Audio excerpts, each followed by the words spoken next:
Hi, my name is Dr. Chandra. I'm a pediatrician with Preferred Medical Group, and I've had a special area of interest in behavioral health. So, the topic for today's talk is how does ADHD affect an individual? In my practice, I come across parents at wide ends of the spectrum, meaning there is the one extreme where I feel that the child definitely has ADHD and the parent is hesitant to medicate them or treat them in other ways. The other extreme is where I'm telling the parent that your child does not have ADHD, but they don't want to leave without a prescription in their hand. So let's sort through these different scenarios and filter down to the truth. So, what happens when an individual or a child truly has ADHD? It affects them in three main areas. The first is academics, the second is self esteem, and the third is poor social interactions. So, one by one, how does it affect academics? Because the child is so busy that half the information being given to him or her just bounces off their ear. It's as if they're wearing a helmet and things didn't even make it into the brain box. So, therefore, when we treat these kids, their scores and their grades go up dramatically. The second is self esteem.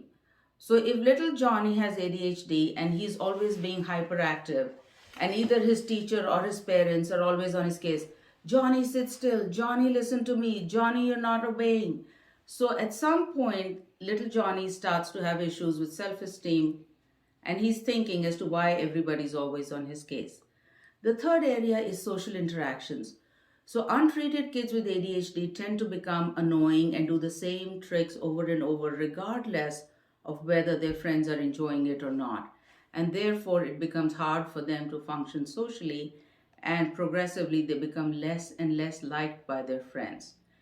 When parents ask me if treating ADHD will make their child become slow or dull or change their personality, I love to give them this analogy. The analogy is that of a Ferrari car. So, a kid with combined severe ADHD has the horsepower of a Ferrari car. Now, this Ferrari car does not have brakes and a steering wheel. So, think about this Ferrari car going down a steep hill. It's going zoom, zoom, zoom, zoom, zoom.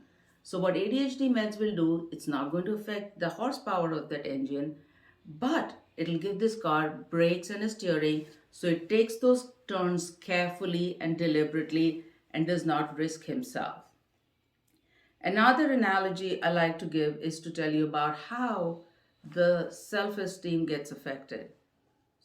In adults, what happens with untreated ADHD is that it affects the individual at their work because of lack of attention to detail and inattention.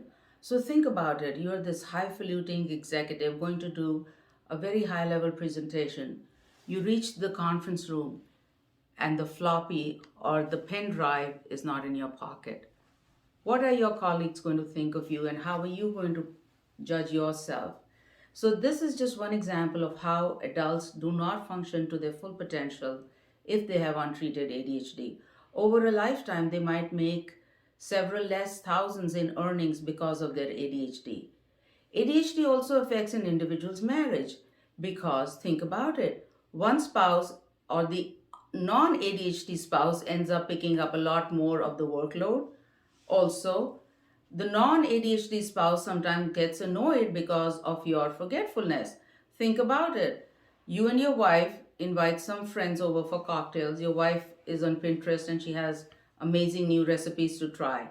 And you forget to go by the grocery store and pick up those two key ingredients. So, the incidence of divorce in untreated ADHD couples is 2 times higher than the average person or the average marriage. So, having said that, I highly encourage you to seek out attention for diagnosis and treatment if you or your child has ADHD.